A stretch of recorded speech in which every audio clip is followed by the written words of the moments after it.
It's Wednesday. And we are Insights at the She Shed. I am Julie Heswitz with Remax Suburban. I'm Jeanne Gorey, Neighborhood Loans, Money in the Middle. Jamie Safransky, Remax Suburban.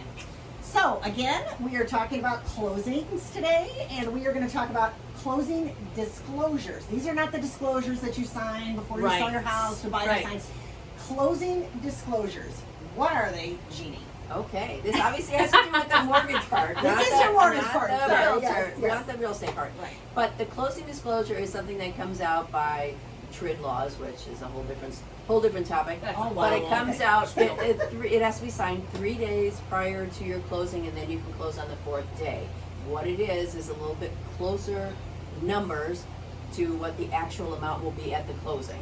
Okay. If that helps you, so you can review it. Okay, so because in the very beginning, often buyers get what's called a loan estimate. What's the difference between the loan estimate and the closing disclosure? The loan estimate is what we come up with at the beginning so that we can kind of give you an idea of what Okay. your costs are going to be involved in Okay, that closing. makes sense. And the And then preliminary this is- closing disclosures at the end, once we verified how much the title charges are actually going to be. Oh, you got all and those if the- fees. And if, right, Yes. and you know, what the appraisal, if there's a final inspection, that could be Got on it. there, or different Okay. things in your homeowner's insurance, what that actually is. Got and it. all of that, so it's a little bit more actual numbers. And then, of course, the final closing disclosure comes out usually the day before closing with the number on it. So And that that's when you go and call your bank and you wire the money Yes. and you double check that wire. What do we tell people about that? Yes. Let's just throw that in. the wire fraud is really everywhere. Rampant. They're Terrible. everywhere. So what you do is when you get the wiring instructions, either from myself or from your attorney, is when you're standing in the bank or calling the bank, you're going to call the title company first and say, I have your wiring instructions. Yes. Is it really this ABA number? Is it really this number? Is it really this number? And they're going to confirm it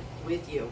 And then give it to your, hand it right over to your banker, wire the money. If you get Yes. another email that says, nope, we changed it, or nope, the wire Don't is still believe here," that. Oh, don't believe it. Even though it could be in my name or one of their names, Yes. don't believe it. Always call first. But seriously, Yeah. you need to call the title company right before you're wiring the money, just So- to confirm what you have. We're going to just quick review 3 days before you close. That you You close on will the get 4th day. Yes, and you'll get the closing disclosure. You get to- the closing disclosure. So really, you close on the 4th day, so it's Yep. like a week before.